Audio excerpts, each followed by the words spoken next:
There's a hidden tension most people never notice when they read the Bible, and it quietly challenges everything they think they know about power. What if the gods that once ruled empires were never gods at all, just heavy illusions people learned to carry? In Isaiah 46, the story of Babylon exposes a surprising contradiction. What looks majestic is actually helpless, and what seems invisible is the only true force holding history together. That flips the common belief upside down, because most assume strength comes from what can be seen, controlled, and displayed. But the Bible keeps pointing to something deeper, something that carries people instead of being carried. And here's where it gets uncomfortable. Modern life still repeats Babylon's mistake, just with different names, different systems, and more sophisticated idols that promise security but quietly drain the soul. The real question that emerges isn't just historical, it's personal, almost confrontational. What is still shaping decisions today that has no power to save, guide, or stand on its own? Yet within that tension, there's also a strange hope, because Isaiah 46 doesn't just expose weakness. It reveals a living God who actually sustains, directs, and secures the future with certainty that no empire can match. Then, let's read the chapter together. Bel bows down, Nebo stoops low.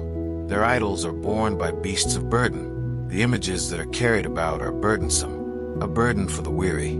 They stoop and bow down together, unable to rescue the burden. They themselves go off into captivity.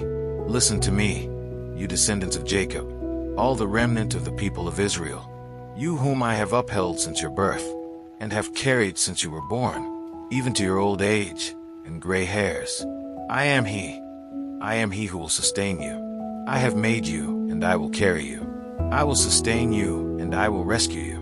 With whom will you compare me, or count me equal? To whom will you liken me, that we may be compared? Some pour out gold from their bags, and weigh out silver on the scales. They hire a goldsmith to make it into a god, and they bow down and worship it. They lift it to their shoulders and carry it. They set it up in its place, and there it stands. From that spot it cannot move.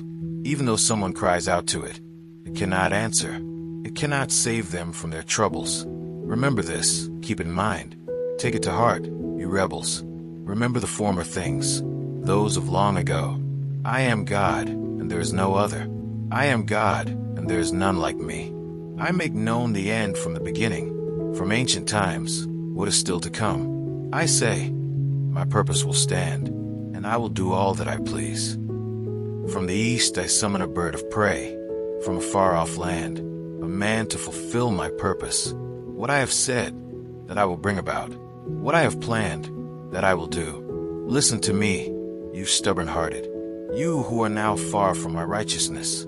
I am bringing my righteousness near. It is not far away, and my salvation will not be delayed. I will grant salvation to Zion, my splendor to Israel. Let's say a quick prayer to thank the Lord for his mercy.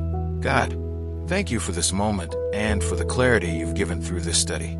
Thank you for opening understanding, for showing the difference between what is empty and what is alive, and for reminding us that you are the one who truly carries us.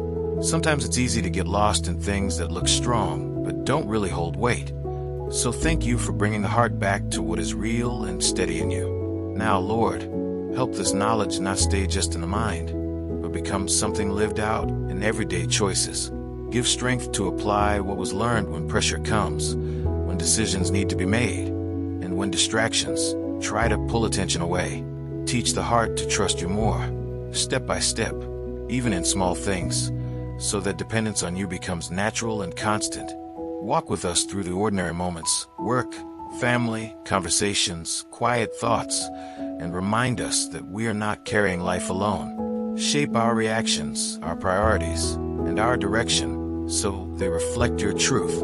And when we forget, gently bring us back again. Amen. What Isaiah 46 quietly forces the reader to confront is simple, yet uncomfortable. Everyone is serving something, and not everything that is being served has the power to save. When the Bible explains the difference between the idols of Babylon and the living God, it isn't just describing an ancient collapse. It's exposing a pattern that still repeats in modern decisions, habits, and priorities. So the real application is personal. The reader is invited to ask what is still being carried in life that should never have had that weight in the first place. Because anything that must be constantly maintained, defended, or feared usually reveals its own weakness over time. Now the challenge becomes even sharper when the chapters remind the reader that God is not passive, distant, or uncertain about outcomes. He carries, directs, and fulfills what he declares. So the question naturally shifts from what do I believe to who am I actually trusting when pressure hits? In practical terms, this can be tested in everyday life. Where does the mind go first in crisis? Where does planning start? And what voice feels most authoritative in decision-making? These answers often reveal more truth than words ever could. And once this awareness rises, it becomes impossible to ignore the contrast between fragile human systems and the sovereign God who actually holds history in his hands. So the reader is left with a choice that cannot be delayed forever. Continue leaning on modern Babylons, or realign trust with the one who already knows the end from the beginning. What would change if fear lost its authority today? What decisions would look different if certainty replaced anxiety? And what would life feel like if nothing had to be carried alone anymore? These are not abstract questions. They are practical turning points waiting for action. If this message stirred something in the mind or heart, the next step is simple. Don't just hear it, apply it. And to continue growing in this kind of insight, stay connected, subscribe to the channel, and turn on notifications so more chapters and revelations like this can be explored together. And as always, don't forget to check the last video and learn more about the scriptures.